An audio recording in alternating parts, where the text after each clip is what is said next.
Welcome back, guys. Today we are going to see tetanus, the definition of tetanus, the clinical presentation of tetanus, and we are going to manage a patient with tetanus from admission out to discharge, and we are going to state the complication of tetanus. Tetanus is acute infectious disease caused by bacteria called clostridium teteni, mainly characterized by muscle spasm. So what are the clinical features of tetanus? 1. We have false smile. This is because of the slight stiffness of the muscles, particularly those of the jaw and the face, known as rhesus sardonicus. And then we have lockjaw, trismus, due to the progress of the painful spasm of the muscles of the jaw, difficulty in swallowing. This is because of the throat and the tongue muscles are also affected, and elevated body temperature. It rises to 39 or 40 degrees Celsius, accompanied by eye pulse rate, opistotonus, the hyperextension of the head and aching of the back and limb. Irritability. This is because the patient is easily stimulated by noise and recent light. Incontinence or retention of both urine and stool. This comes as a result of the muscle spasms affecting the sphincter muscles. Active wounds or fresh scar. There may be presence of an active wound or a fresh scar with tingling sensation. Exhaustion. This is because of the mass fitting and the occurrence of the muscle spasm. Then we have insomnia. This is lack of sleep. This comes as a result of the restlessness and occurrence of the muscle spasm. Then we have headache because of the pain and the high fever. This is difficulty in breathing due to contraction of the muscles of breathing caused by the muscle spasm.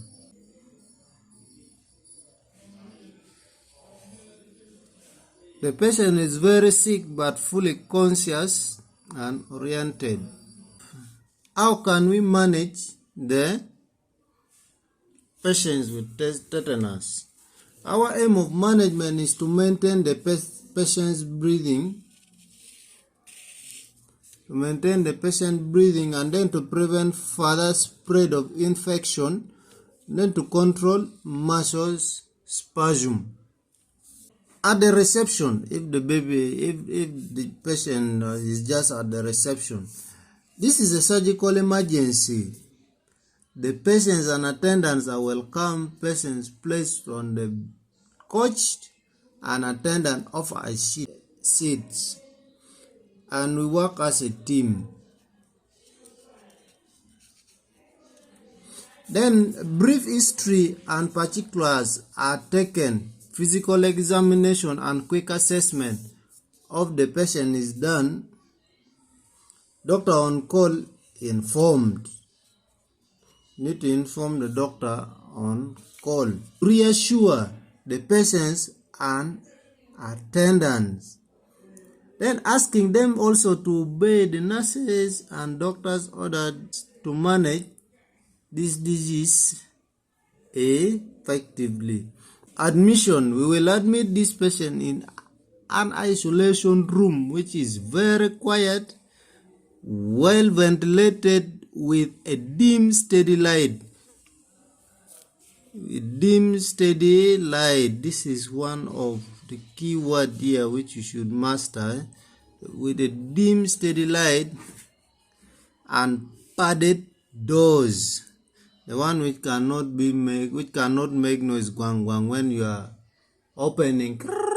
Put the notice also at the patient's door reading, "No visitors allowed in," and "No noise making allowed near the patient's room." So this one will all control both inside and outside. Then we have specific nursing care.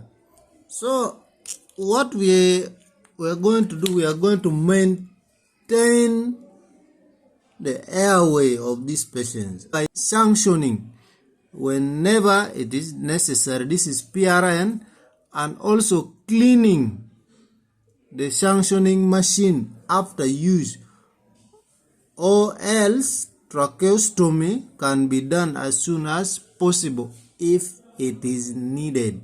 Vital observation: we are going to warm our hand before touching this patient, and then the nurse will take the vital observation, that is temperature, pulse, respiration, and BP, paying most attention on the spasm for the frequency, strength, duration, and what caused this, what trigger the spasm, and then we have to put in the chart. Then we have oxygen administration. Since there is dyspnea and cyanosis, to aid the patient's breathing, oxygen will be administered 2 to 3 liters per minute depending on the patient's condition and reading of the oxopulsometer. This is saturation. Nutrition. Nasogastric tube, that is NG tube, is passed for feeding the patient, and meal balance chart is put in place. Wound care, wound dressing and debridement of necrotic tissues using hydrogen peroxide and sterile instrument, which is done after sedation, and the wound should not be sutured. Patient's hygiene: the patient is offered a warm bath, bed bath daily. Nail and hair care is done gently. Elimination: urinary catheter is passed because the patient has urine incontinence or urine retention, remember. And then bedpan is offered, or diarrheal pad, in case of incontinence and urine retention. Then administration of intravenous fluid. An intravenous line will be passed, and fluid like dextrose, Ringer's lactate, normal saline are administered. This one will help to reduce the concentration of toxins. And the fluid balance chart is put in place to monitor the input and output of the fluid being administered. And then we have chemotherapy. This is drugs administration.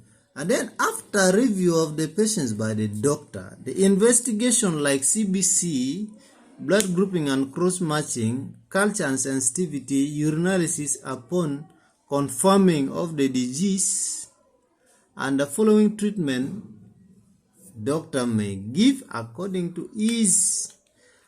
Anti-tetanus serum is given immediately, starting with a testing dose to rule out hypersensitivity, and full dose then it is given if no reaction.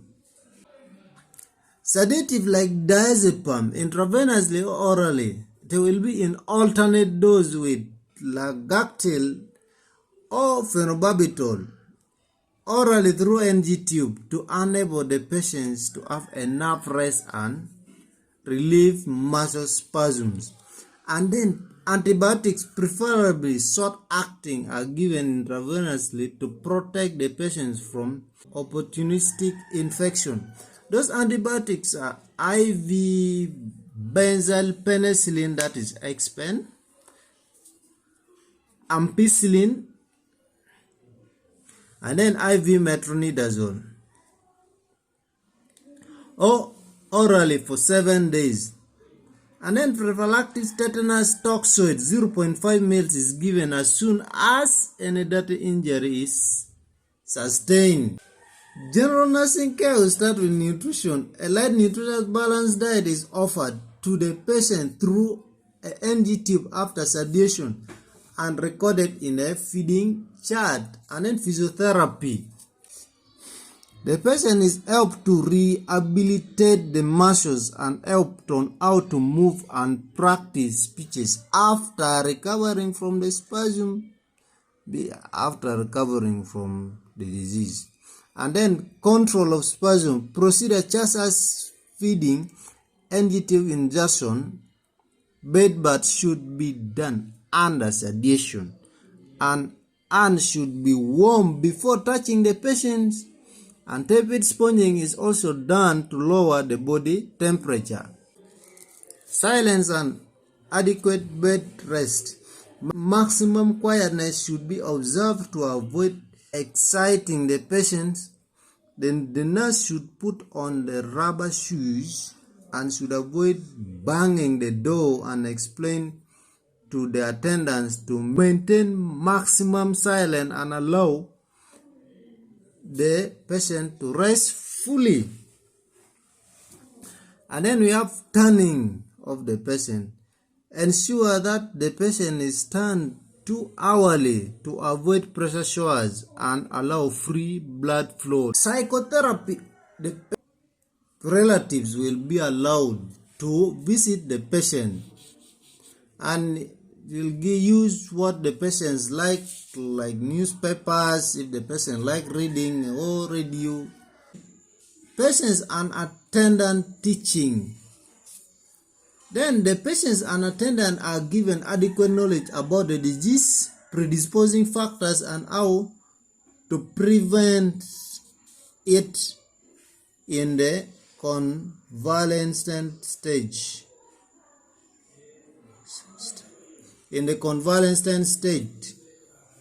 Then cleaning and disinfecting the room. Ensure that the bed and equipment used by the patients are scrubbed and disinfected and sterilized after the patient has left or has been discharged. Then advice on discharge. You need to emphasize the importance of vaccinations against the killer diseases, of which tetanus is one of them. Mostly against tetanus after sustaining a dirty injury like nail prick or road traffic accident. And then encourage good sanitation while at home. Have enough rest and continue with nutritious balanced diet and physiotherapy while at home. The patient is also encouraged on drug compliance. This is the drug which is given to the patient.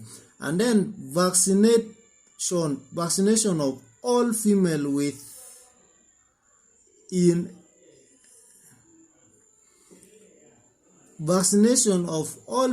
within the childbearing age, or if the mother is pregnant.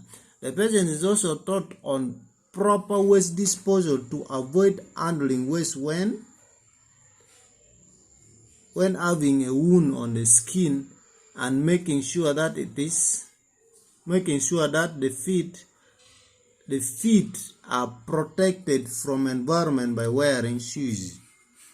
The patient is then escorted up to the gate and encouraged to return on the appointment date for review. So then we have the complications of tetanus, we have aspiration pneumonia, we have asphyxia, we have permanent disability, we have cardiac failure, we have pulmonary edema, we have acute renal failure, we have constipation, we have dysphagia, we have fright, we have exhaustion, and then respiratory paralysis, then finally death. So those are complications of tetanus.